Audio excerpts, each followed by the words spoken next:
여러분, 요즘에 월가에서 몰래 담는 주식이 있다는 정보를 봤습니다. 미국 주식하는 저로서 참 흥미롭게 보는 내용이었는데요. 여러분께 같이 공유하고자 이 자료를 준비해 보았습니다.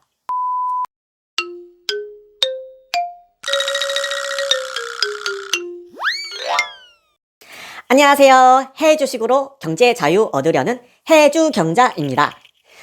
2023년 연초부터 지금까지 분위기가 나쁘지 않은데요. 여기 최근 미국 증시 나스닥 100 ETF 3배 레버리지인 TQQ, 최근 차트와 중국 비테크로만 당겨진 ETF 2배 레버리지 CWEB 최근 차트를 가져와 비교를 해보도록 하겠습니다. 우선 미국 증시 나스닥 100 ETF 3배 레버리지인 TQQ 최근 차트인데요. 88.5달러 고점에서 16.1달러 저점까지 내려갔다가 다시 20.39달러까지 상승을 했습니다. 저점을 찍은 후 23일 만에 대략 26% 정도를 상승을 했는데요. 2월 초에 있을 FOMC에서 결정될 금리가 0.25%로 예상이 나온 후 상승을 계속 달리고 있습니다. 반면 중국 빅테크 ETF 2배 레버리지인 CWEB는 저점 17.55달러에서 88일 만에 66.5달러까지 대략 378%까지 3배 이상 상승을 했습니다. 우리 모두 금리 인상과 인플레이션으로 국내 주식과 미국 주식 하락에 신경 쓸 동안 누군가는 중국 주식에 미리 투자해 2023년 새해에 이미 3배를 벌었다는 뜻입니다.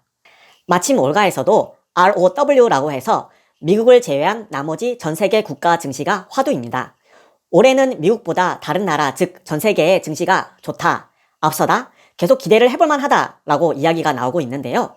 세계 경제의 큰 중심인 미국, 유럽, 중국에서 마침 올해 경제 중심 중 한 부분인 중국이 리오프닝을 했고 보복 소비가 늘어나며 중국 정부도 경제 회복을 위해 2년 넘는 빅테크 규제를 완화하므로 기대감이 급히 상승하고 있습니다. 우선 나스닥 100 ETF에 담겨진 회사와 중국 빅테크 ETF에 담겨진 회사에 대해 먼저 분석을 해보고자 합니다. 대표적인 QQQ ETF와 KWEB ETF를 분석하려고 하는데요. 그 이유는 TQQ의 3배 레버리지가 TQQ이며 KEWB의 2배 레버리지가 CWEB이기 때문입니다. 먼저 QQQ ETF에 담겨진 비중이 큰 회사를 먼저 보겠습니다. 애플과 마이크로소프트, 구글, 아마존, 메타, 테슬라 등 우리가 알고 있는 회사들로 구성되어 있습니다. 대다수가 빅테크 기업들이며 굉장히 유망한 회사들이죠. 그 이외에 반도체 관련 엔비디아, 퀄컴, AMD 등 모든 대형주들이 포진하고 있습니다. 중국 빅테크 ETF도 같이 분석해 보겠습니다. 텐센트, 알리바바, 메이투안, 징동, 핀듀도, 바이두 등 중국의 14억 인구가 사용하는 빅테크 기업들이 포함되어 있습니다. TQQ ETF와 CWEB ETF 비교 차트입니다. 양쪽 다 모두 우상향을 하다가 TQQ는 미국 금리 인상 이후 하락을 하고 있고 CWEB는 예전 알리바바 회장인 마윈 발언 관련 사건 이후 중국 정부가 강력한 중국 빅테크 규제를 공식화하고 나서 크게 낙폭이 시작되었습니다. 중국 빅테크가 담겨진 CWEB ETF를 보시면 중국 정부 규제 이후 고점 1109달러에서 2년에 가까운 시간 동안 마이너스 98% 이상까지 떨어졌는데요. 코로나 이후 중국 지도부에서 중국 경제를 살리기 위해 대놓고 신호를 주는데 플랫폼 규제 이후 2년 만인 22년 12월 중앙경제공작회의에서 인간 소비 회복 최우선과 플랫폼 기업 지원 등 적극적으로 재정정책, 온건 통화 정책을 한다고 했고 2023년 1월에 인민은행 공자회의에서 풍부하고 합리적인 유동성 공급 그리고 알리바바 자회사인 엔트그룹 규제 완화, 중국 구명에서 빅테크 규제 끝이라는 입장을 밝히었고 중국판 우버, 디디 출싱 서비스 재개 허용도 했습니다.